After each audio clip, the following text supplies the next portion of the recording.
తెలీదురా. తెలిసినా చెప్పను. ఏం చేస్తావురా? ఏం చేస్తావు? కొడేస్తావా?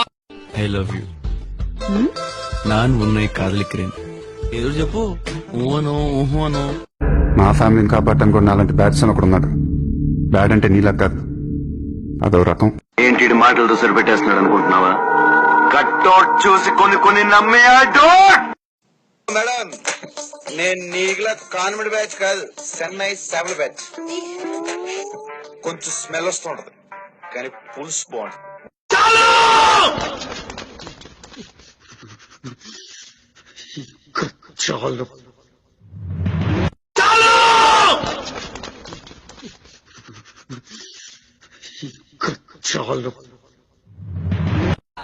మా కంపెనీకి జీతాలు పెరిగినాయి. ఏం మాట్లాడతావు నువ్వు? రెస్పెక్ట్ అంటే రెస్పెక్ట్.